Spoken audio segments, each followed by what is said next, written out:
মই ফাল্টু নেকি? মই ফাল্টু মানুহ এটা নেকি? মাৰ গাখীৰ খাই জন্ম হৈছোঁ মই মাৰ গাখীৰ খাই জন্ম হৈছোঁ।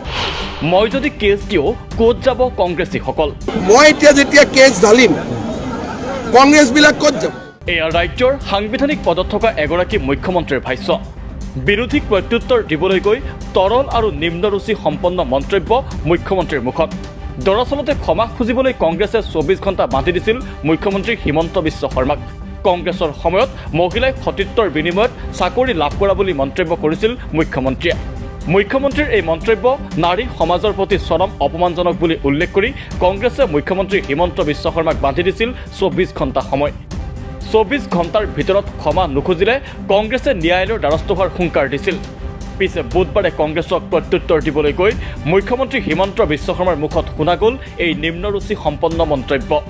মুখ্যমন্ত্ৰীয়ে কংগ্ৰেছক উভতি ধৰি ক'লে, মহিলাক লৈ কৰা মন্তব্য মোৰ নহয়, মই কেৱল বিপ্লৱ শৰ্মা আয়োগৰ উদ্ধৃতি দিছোঁ। সময় যদি বান্ধি দিব লাগে বিপ্লৱ শৰ্মাক দিয়ক। মই মাৰ গাখীৰ খাই জন্ম হৈছোঁ, কংগ্ৰেছক ভয় নকৰোঁ।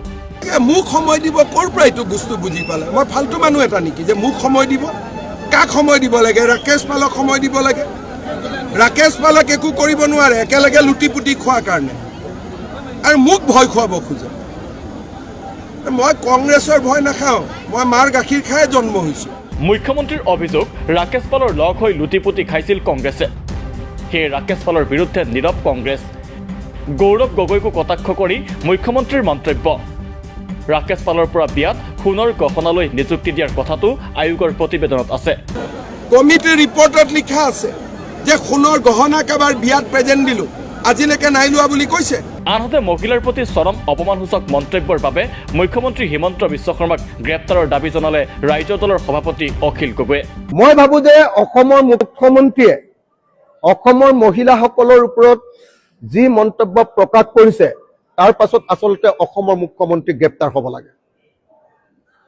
অসমৰ মুখ্যমন্ত্ৰীয়ে অসমৰ সমগ্ৰ মহিলা সমাজক অপমান কৰিছে, আৰু সেইকাৰণে কংগ্ৰেছ দলক বিশেষভাৱে মই আহ্বান জনাইছো যে অসমৰ মুখ্যমন্ত্ৰীৰ ওপৰত তেওঁলোকে নিৰ্বাচন আয়োগৰ ওচৰত তেওঁক কোনোদিন যাতে ইলেকশ্যন খেলিব নোৱাৰে তাৰ কাৰণে আবেদন কৰিব লাগে, দাবী জনাব লাগে, আৰু লগতে অনতি বিলম্বে থানাত গোচৰ দিয়াৰ পাছত কোৰ্টত অসমৰ মুখ্যমন্ত্ৰীৰ বিৰুদ্ধে গোচৰ দি অসমৰ মুখ্যমন্ত্ৰীৰ পদ খাৰিজ কৰিবৰ কাৰণে কংগ্ৰেছে আগভাগ ল'ব লাগে।